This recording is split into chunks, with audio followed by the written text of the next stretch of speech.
You ever know someone who just seems completely immune to the hype? They don't care about the latest trends, the fancy brands. They're not trying to be different, they just are.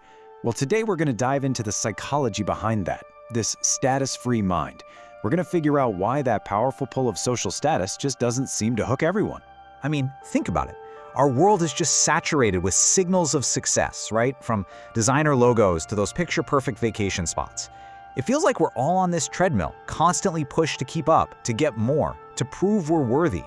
But what if this whole chase is a game we're not meant to win? And what if the real win isn't winning at all, but just choosing to step off the treadmill? All right, so here's the game plan for this explainer. First, we're going to break down the status game that so many of us feel trapped in. Then we'll look at an alternative path, a different way to live. We'll get into the actual psychology by defining dependence, and then figure out how to navigate with the internal compass. And finally, the big one, why this matters for your own life. So let's kick things off with something we all know, maybe a little too well, this constant and frankly, exhausting pursuit of approval from others. Let's call it the status game. You see, these things aren't just things. They're powerful psychological triggers. They tap right into our deep-seated need to belong, our need for respect. And a lot of the time, without us even realizing it, they get us hooked on climbing this endless social ladder. I mean, how often does it feel like our value is based on what we own instead of who we are? But then, you've got these other people. They're operating on a totally different wavelength. And look, they're not hermits living in a cave somewhere.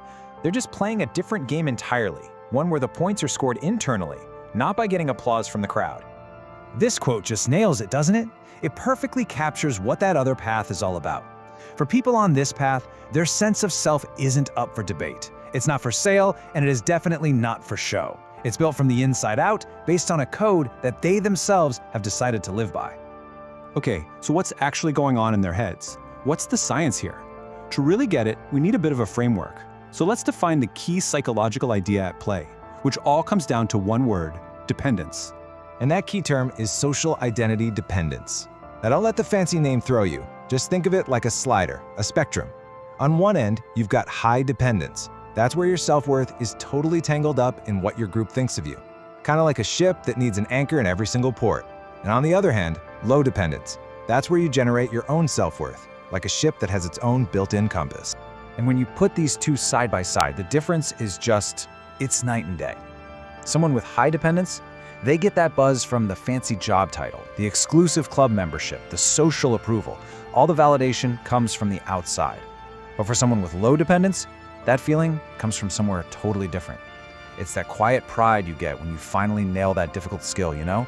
Or that deep down integrity you feel when you stand by your principles, even when no one else is clapping for you. So if these people aren't looking outside for directions, what are they using to navigate through life? Well, that brings us right to this idea of an internal compass. This is what helps them build a much more stable, solid foundation for who they are. I love this analogy. Just picture it. Is your sense of self, your identity, built on something shaky like sand? You know, the shifting opinions of other people?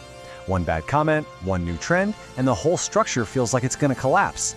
Or is it built on solid bedrock, on your own internal values? Because when it is, you can weather pretty much any storm that comes your way. Your foundation is secure. So what is this bedrock made of anyway? What does it actually look like in real life? Well, it's things like a deep commitment to being your true, authentic self. It's focusing on your own personal growth. It's finding fulfillment in creating something new, or contributing to your community, or just dedicating yourself to getting really, really good at a craft you love. That's the internal game in action. The scorecard isn't public perception, it's personal progress. Okay, this is all super interesting from a psychology standpoint, but so what? Why does this actually matter for you and me in our everyday lives? Let's break down the practical, real-world takeaway here. Here's the bottom line, and it's a big one. Making a conscious choice to lower your dependence on what other people think, it can be absolutely transformative. It's the path to being more authentic, where your actions start to line up with who you really are, not who you're supposed to be. You become way more resilient to social pressure. Your priorities get crystal clear because you're being guided by what genuinely matters to you. And ultimately, that's how you find a sense of purpose that's deep, stable, and truly your own. So, I want to leave you with one final question, something to really carry with you. Take a moment and just ask yourself, where is my identity anchored? Is it tied to the shifting, unpredictable tides of other people's opinions? Or is it grounded in the solid bedrock of my own values? Really think about it, because the answer might just change the way you see everything.